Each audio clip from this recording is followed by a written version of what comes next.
네, 안녕하세요. 장민구입니다. 온라인 예배를 하면서 음, 저를 모르시는 분들이 또 제 예배나 성경 공부를 들으실 것을 생각하니까 좀 저를 이렇게 소개하는 그런 영상을 좀 올리면 좋겠다. 그런 생각을 하게 됐습니다. 뭐 요즘에 브이로그라고 해서 일상생활을 이렇게 공개하는 유튜브 비디오들이 많이 있잖아요. 그래서 저도 이렇게 한번 해 보려고 한번 시도를 하고 있습니다. 음 저에 대해서 그때 뭐 제 온라인 예배를 들으시는 분들은 좀 궁금하기도 할 것 같아요.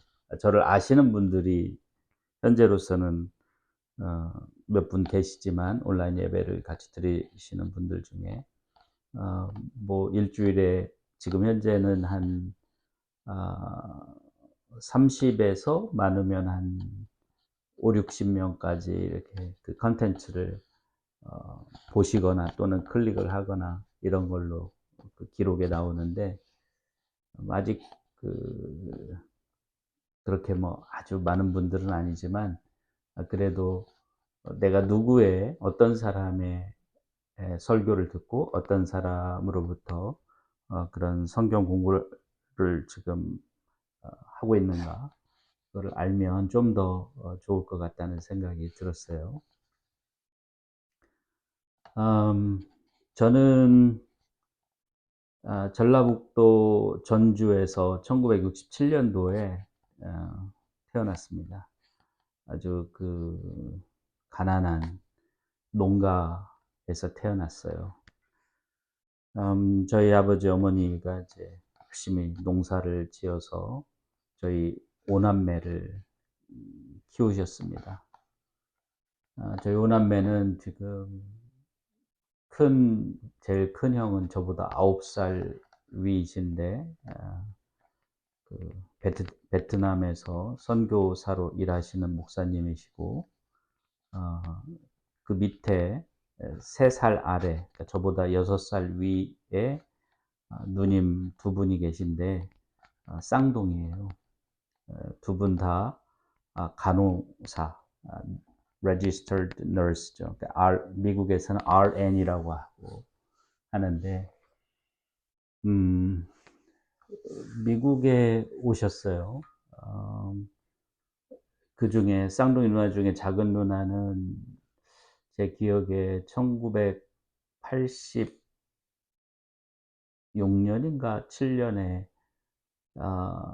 미국에 오셨던 것 같아요. 그 당시에 제가 대학을 다니고 있었는데 그때 이제 음, 무슨 일로 제가 나중에 말씀드릴 기회가 있겠지만 아, 그때 서울구치소인가에 있었던 것 같습니다. 서울구치소에 있었는데 그때 면회를 외국으로 나간다고 면회를 오셨던 기억이 납니다. 그때가 1986년이었죠. 그 당시에 이제 학생들이 데모가 심하고 그럴 때였는데 저도 그 중에 한 명으로 소위 12.8 건대 사건이라고 하는 건국대학교 점거농성 사건이라고 그 당시에 신문에 대문짝만하게 나왔던 그 데모 현장에 있어서 어, 그 구류를 살았습니다. 한 달 정도 서울구치소에서 시작해가지고 의정부 교도소에 가서 이제 의정부 교도소에서 이렇게 풀려났죠. 그 형이라고 하나요? 그런 거는 기소유예. 그러니까 검사가 재판에 넘기지 않고 검사 선에서 끝내는 걸 기소유예라고 하죠. 기소유예 받고 그동안 이제 기소유예가 결정될 때까지 이제 미결수, 그러니까 구속 상태에 있었죠. 당시에 한 1000여 명이 구속돼 있었습니다. 저희 과에서만도 저를 비롯해서 4명이 1학년만 4명이 같이 들어갔었어요. 저희는 뭐 그때 무슨 심각한 그런 점거 농성을 하려고 갔던 게 아니고 그냥 그 건국대학교 캠퍼스에서 반정부 집회를 그때 전두환 대통령 그 군부 독재를 하고 있던 전두환 대통령을 반대하는 그런 시위를 하려고 갔었는데 그 정경들이 약 3,000명이 에워싸서 최루탄을 쏘고 막 하니까 토끼몰이식으로 하니까 학생들이 각 건물로 도망을 들어갈 수밖에 없었죠. 그러니까 학교 전체를 포위를 하고 그다음에 교내에 진입을 해서 최루탄을 쏘고 그렇게 하니까 학교 밖으로는 한 명도 못 나간 걸로 제가 기억을 합니다. 그리고 완전 포위를 하고 있었으니까요. 그래서 건물 안으로 들어가서 자연스럽게 농성이 시작됐는데 대치라고 해야 되죠. 계획된 농성이 아니고요. 대치를 하기 시작했는데 그게 진압하는 날 10월 30일까지 10월 30일 그 건국대학교를 상징하는 그 동물이 황소인데 그래서 황소 30이라고 10월 30일 대대적인 진압 작전을 했죠.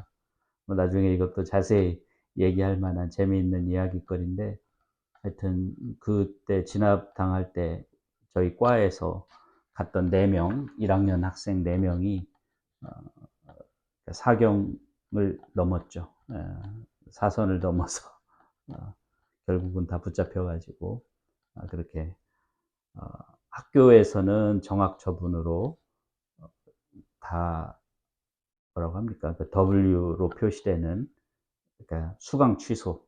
그러니까 그 학기 1학년 2학기 것이 다 취소돼 버리고 정학이니까 이제 학교 못 나가고 다음 학기부터 다시 나가는 그러니까 한 학기 정학을 맞았어요. 그래서 저는 대학을 5년 다니게 됐습니다. 그 덕분에. 음, 하여튼 그렇게 제가 그때 서울구치소에 있을 때 누나가 외국으로 간다는 그때는 미국이 아니었던 것 같아요. 호주였던가 어디였던가로 일단 간호사로 일을 하러 나간다고 면회를 오셨던 기억이 납니다. 뭐, 철없던 나이니까 그런 게 얼마나 누나에게 마음을 상하게 하고 아프게 했을까 뭐 그런 생각을 잘 못할 때였죠. 또 워낙 아, 당시에는 나라의 상황이 누구라도 나서서 그런 독재에 항거하고 민주주의를 위해서 부르짖어야 된다는 그런 정의감이 컸던 때라서 그랬고요. 큰 누나는 그 쌍둥이 중에 큰 누나는 지금 LA에 사십니다. 오늘 아침에도 잠깐 카톡으로 연락을 했었는데 이제 리타이어를 하셨어요. 그러니까 하여튼 뭐 팬데믹 관련해서 리타이어를 하신 것 같아요. 그리고 지금은 이제 매형이 서포트를 해서 이렇게 사시는 것 같습니다.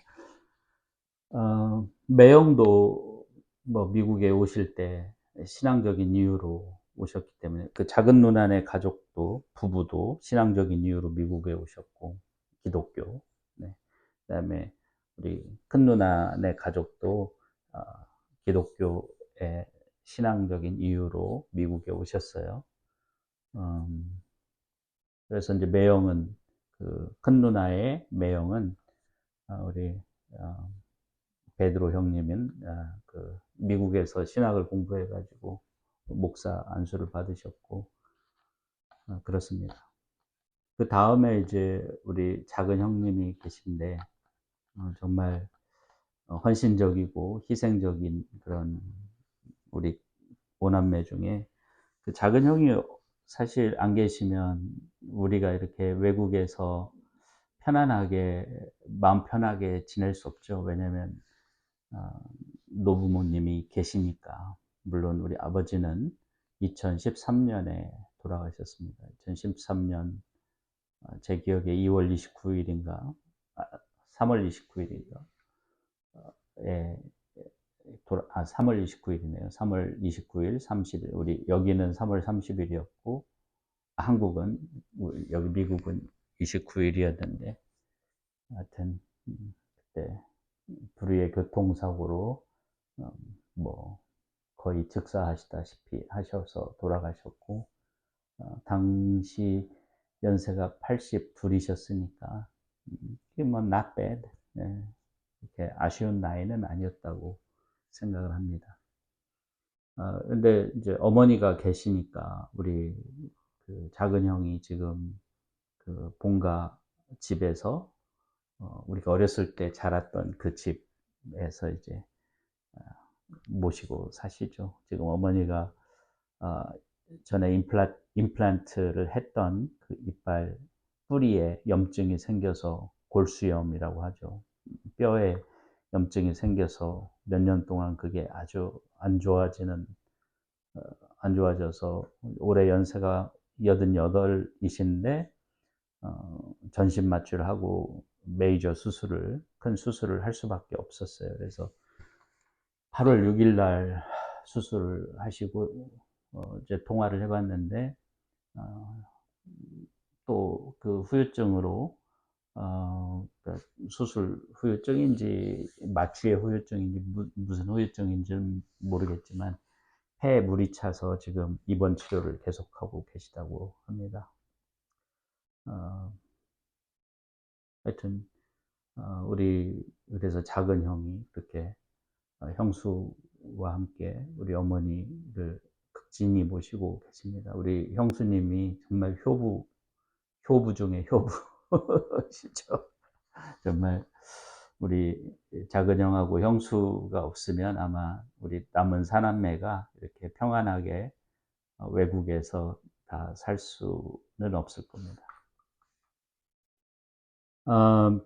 하여튼 그렇게 오남매에 저는 막내입니다. 막내로 우리 작은 형보다 제가 3살 어린 막내로 큰 형보다 6살 어리고 다 3살 그러고 보니까 3살 터울이네요. 큰 형 다음 누나들 3살 누나들 다음에 작은 형이 3살 터울이고 그 밑에 3살 그래서 음, 대략 뭐 들으시는 분들 감을 잡기 좋게 말씀을 드리면 제가 대학 학번으로 86학번입니다. 그래서 386 세대다. 그러면 딱 생각나는 86학번, 87학번, 대한민국의 정말 그 민주주의의 역사에서 격변기에 뭐 해당하는 그런 시기에 대학을 다녔던 그래서 저는 이것도 나중에 한 재미있는 이야기거리라고 생각하는데 뭐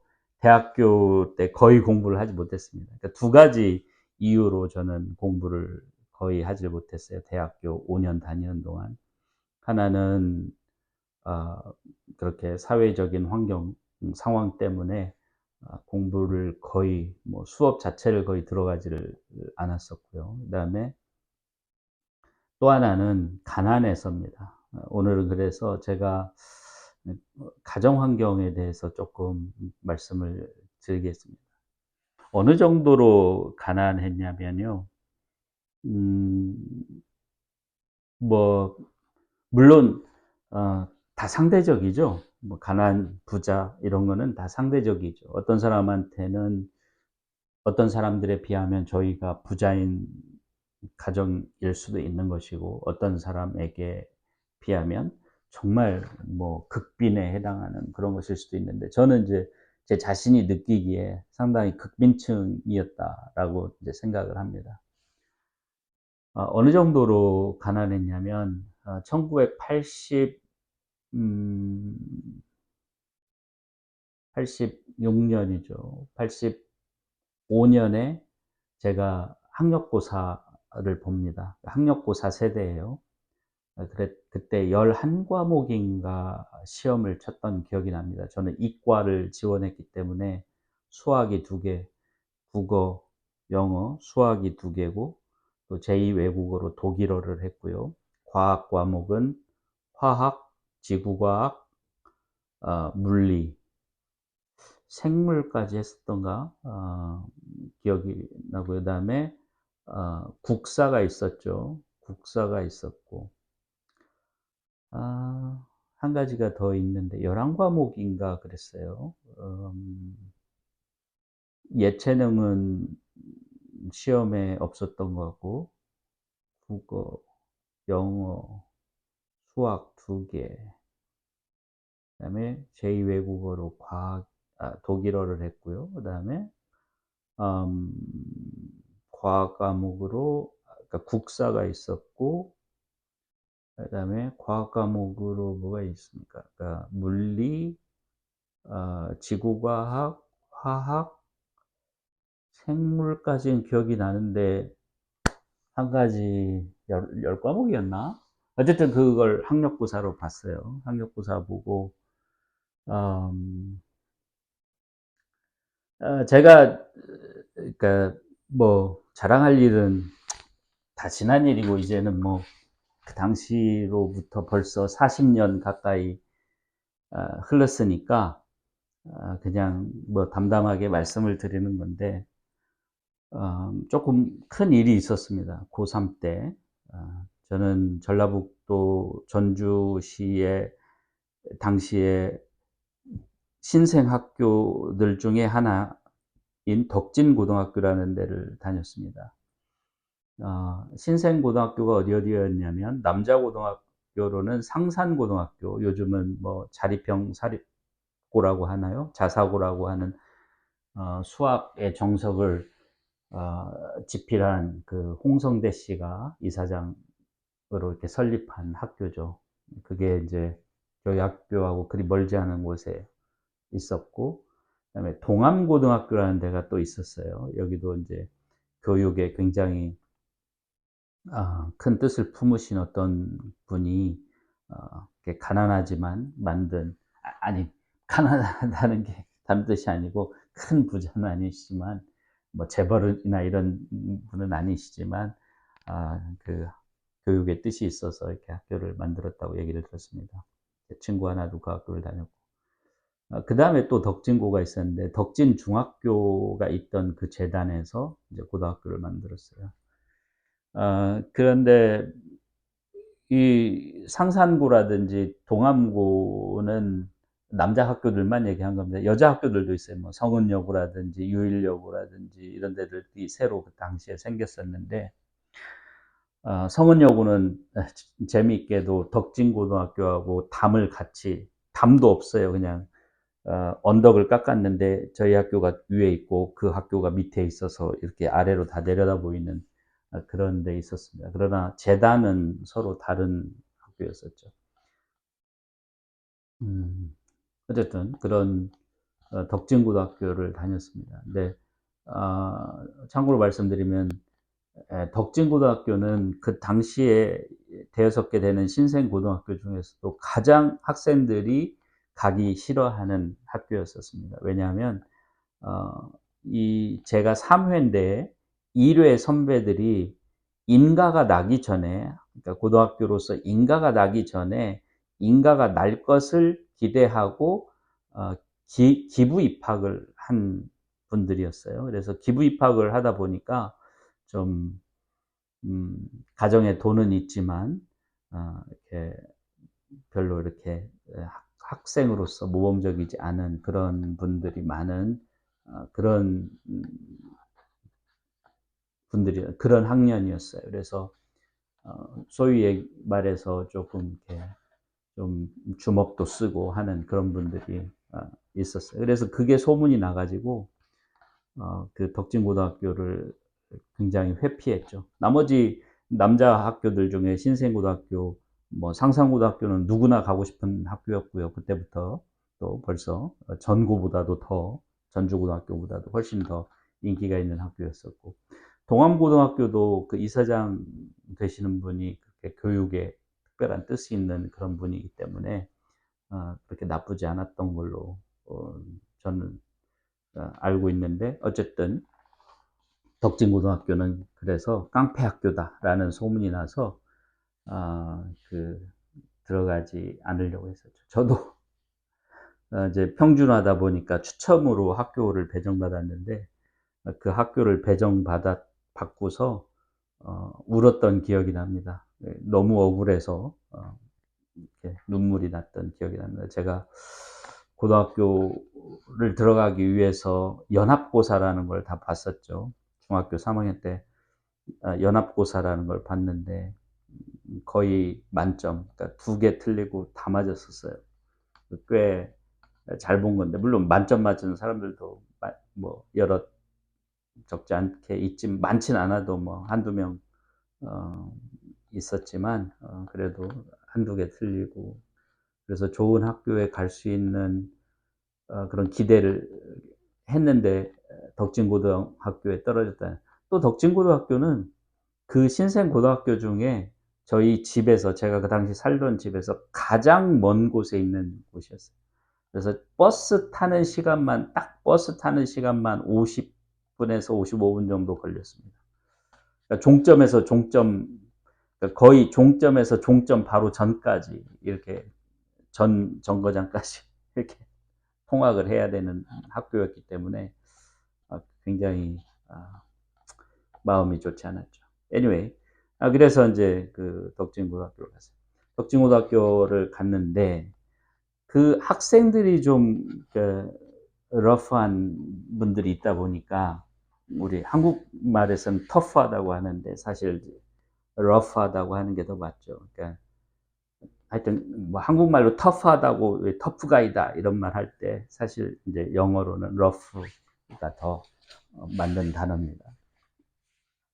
그런 분들이 있다 보니까 이제 그 선생님들도 좀 이렇게 그걸 휘어잡고 교육을 하셔야 되니까 좀 센 분들이 많았어요. 그래서 해병대 출신이라든지 UDT 출신이라든지, 그 기술 선생님 유성이라는 기술 선생님은 UDT 출신으로 아주 유명했어요. 그래서 한 대 빵 뺨을 때리면, 그때는 뭐 때리는 게 뭐 다반사였죠.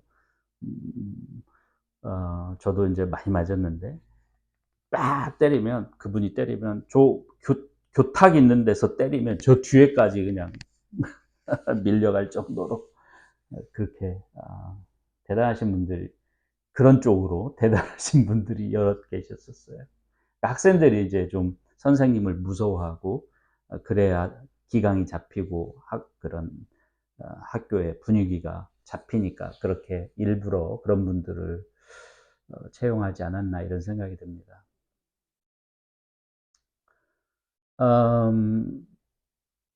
그러다 보니까 조금 이제 선생님들하고 학생들하고의 그런 커뮤니케이션이나 그런 관계가 상당히 이제 폭력이 자주 있다 보니까 어 갈등이 생길 가능성이 매우 많았었죠.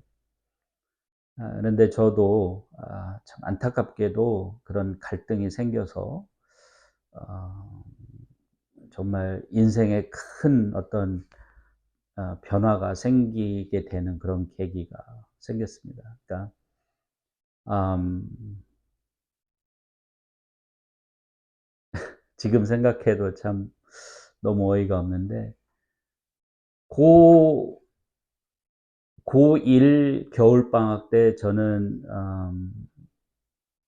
우연히 그 해인사, 경남 합천에 있는 해인사에 높으신 직책을 맡으신 분이 제 그 친척 중에 한 분 계셔 가지고, 해인사에 딸려 있는 약수함이라는 암자에 고시생들이 많이 와서 공부를 하는데, 그분이 "너 와서 공부를 하려면 해라." 그래서 거기서 인제 그분 덕분에 정말 좋은 조용한 환경에서 공부를 했어요. 다른 공부는 안 하고 제가 지금 기억하기로 한 달 정도 있었는데, 한 달 좀 남짓 방학 동안에 있었는데, 1 학년 겨울방학 동안에 있었는데 종합영어, 성문 종합영어를 한 두어 번 거기서 이렇게 제가 공부를 했던 기억이 납니다. 그래서 저한테 그 기초적인 영어 실력을 쌓는데 그때 굉장히 큰 기회 였죠. 지금은 이제 그 사실 외삼촌인데 외삼촌이 돌아가셨는데 음 그랬어요. 그래서 영어는 사실 중학교 3 학년 겨울방학 때 성문 기본 영어를 혼자서 독학으로 전주 어 시립도서관, 그러니까 중앙도서관이라고도 하고 시립중앙도서관에 다니면서 성문 종합영어를 다 종합영어가 아니고요. 그 기본 영어를 혼자 공부를 다 하고 그다음에 고등학교 1 학년 때부터 성문 종합영어를 공부해 가지고 어 겨울방학 때 한 두어 번 정도 보니까 영어가 인제 다 잡히죠. 성문 종합영어의 그 vocabulary, 그러니까 어휘가 약 10,000개 정도 되는데 고등학생이 한 10,000개 정도 어휘를 알면은 뭐 웬만한 시험은 다 봅니다. 또 어 어느 정도였냐면 저는 성문 종합영어 그 문법 그거를 안 보고 노트에 챕터 1 부터 22 장까지인가 있었는데 그걸 안 보고 다 이렇게 뭐 100% 똑같이는 아니어도 거의 중요한 것들은 다 쓸 수 있을 정도로 공부를 했어요. 총 아마 제가 고3, 그러니까 고등학교 2 학년 말까지 성문 종합 영어를 총 한 12번 정도 어 이렇게 몇 회독했느냐 이거 굉장히 우리 때는 따지고 그렇게 중요하게 생각했는데 12회독 정도를 했더라고요. 그래서 지금도 제가 어떻게 보면 영어로 일을 하는 미니스터로 일을 하고 있는데 그때 그 공부했던 것이 큰 그게 됐던 것 같습니다. 뭐 수학도 마찬가지예요. 수학도 저는 수학 1이나 수학 2나 뭐 거의 뭐 항상 만점을 아무리 어렵게 시험이 나와도 만점 맞을 수 있을 정도로 공부를 했고 영어도 그랬고요. 그다음에 국어는 많은 사람들이 국어를 되게 어렵게 생각하는, 왜냐하면 저희 때는 한문도 있었고 그래서 어렵게 생각하는데 저는 감사하게도 우리 아버지가 제가 2 학년 때 초등학교 2 학년 겨울방학 때 거의 그냥 강제로 천자문 중에 500자 천자문이 1000개인데 그 절반을 그 한 겨울방학 동안에 했어요.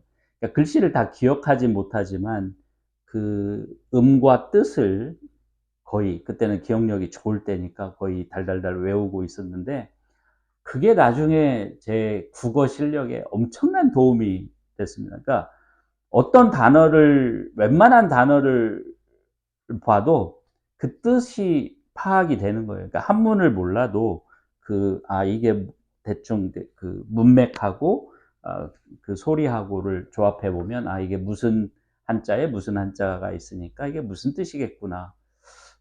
그렇게 어 했어요. 우리 때는 초등학교 때 그 본문에 나와 있는 단어들의 뜻을 낱말뜻 찾기라는 그 숙제를 많이 냈었는데 저는 다른 애들은 다 전과나 사전을 보고 그 숙제를 할 때 저는 그냥 보고 쓰고 그냥 '아 이거 무슨 뜻이다.' 하고 내면 거의 지적받는 게 없을 정도로 큰 도움이 됐습니다. 그래서 고등학교 때까지도 한 번도 저는 국어 때문에 어렵거나 국어가 뭐 어려워서 점수가 안 좋게 나오거나 그런 적이 없었습니다. 그래서 결국은 국어, 영어, 수학 1, 수학 2, 독일어는 뭐 거의 만점, 뭐 항상 거의 만점을 맞았어요. 제가 어학에 좀 소질이 있는 것 같습니다. 여기 이제 나중에 미국에 와서 성경을 공부할 때도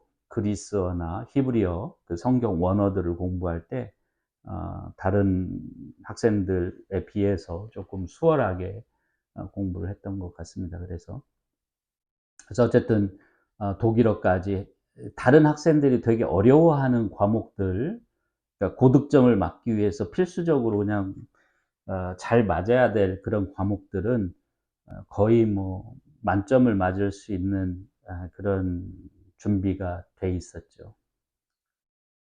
당연히 학교 성적은 뭐 거의 탑 티어에 뭐 1등은 아니어도, 왜 1등을 아니었냐면 국영수, 독일어 뭐 이런 걸로만 하면 항상 1등인데, 제가 1등을 못한 이유는 미술, 음악, 체육, 교련 이 네 가지 때문에 항상 아무리 체육은 하려고 그래도 제가 몸치라서 할 수가 없고, 또 음치라서 음악 실기 이런 것도 잘 못하고, 지금은 이제 찬송가를 오래 불러서 그런지 음치에서 벗어났어요. 좀 어떤 분이, 음악을 하신 분이 그러는데 절대음감이 생긴 것 같다고 얘기를 하더라고요. 악보를 보면 좀 대충 읽고 하니까. 미술은 괜찮은데 교련은 또 이게 안 좋아해서, 뭐 못했다기보다는 안 좋아해서 안 했어요. 잘못했어요. 그래서 나머지 과목을 다 수를 맞아도, 다 뭐 거의 만점을 맞아도 그 네 과목에서 우를 맞아도, 그러니까 우리는 수음이한가로 하잖아요. 우를 맞으면 아주 잘한 거고 미를 맞기도 하고 그랬었습니다. 그래서 1등은 할 수가 없었어요. 그래서 1, 2등 이런 거 중요하지도 않지만 어쨌든 1등급이죠. 그러니까 등급을 매기는 데는 뭐 하여튼 월등하게 성적이 좋은 1등급이었습니다. 왜 이 말씀을 드리냐면, 그래서 고3, 처음 이제 고3에 올라가서 모의고사를 봤어요. 이제 학력고사 모의고사죠. 그러니까 전국 단위에서 치르는 모의고사를 봤는데, 교장 선생님이 한 번도 저하고 1대1로 만난 적도 없고 했던 그 덕진고등학교 당시 교장 선생님이 노병호 교장 선생님이었는데, 갑자기 교장실로 저를 부르시는 거예요. 그러더니 뭐 그 믹스커피죠. 믹스커피를 타주시면서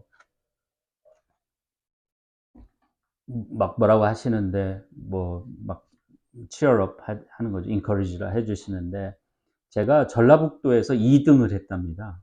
그때 모의고사. 그래서 그 정도면은 잘 하면은 전국 수석감이다. 그래서 우리 신생고등학교에서 전국 수석이 나오면 뭐 그 학교가 이름이 뜨는 거니까, 덕진고등학교. 뭐 그 당시에 그 신생고등학교끼리 경쟁이 얼마나 치열했겠습니까. 그래서 뭐 서울대 보내려고 뭐 엄청난 그 노력들을 했어요. 서울대 많이 보내려고. 뭐 기숙사 지어가지고 거기에 감금해 놓다시피 하면서, 진짜 열악한 그런 환경인데, 그런 데서 이렇게 저도 거기서 공부를 했지만, 나중에 또 다음번에 한번 말씀을 드리겠습니다.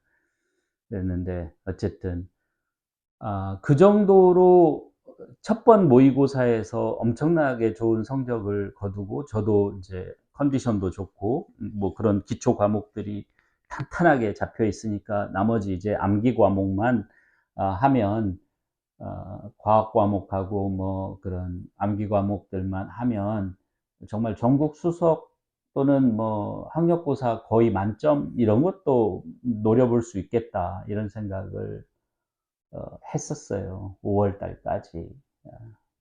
아무 별 차질 없이, 제가 3학년 때 4반이었는데, 같이 그 서울대를 간 친구들이, 저하고 같이 서울대를 간 친구들이 4명이, 저까지 4명이 있었습니다. 그 4명이 다 좋은 페이스로, 좋은 페이스를 유지하면서 5월 달까지 그렇게 공부를 했었습니다.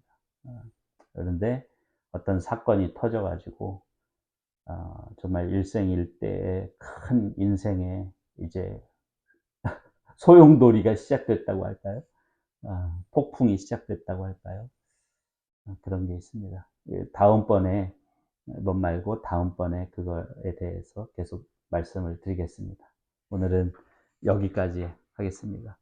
이렇게 봐주셔서 감사하고요. 이렇게 하다 보니까 재밌네요. 이렇게 카메라로 를 켜놓고 뭐 얘기하는 것도 뭐 하기 전에는 되게 쑥스러울 것 같고 어색할 것 같았는데 하다 보니까 꼭 누구하고 얘기하는 것 같고 괜찮습니다. 아주 앞으로 한번 잘해 보겠습니다. 감사합니다.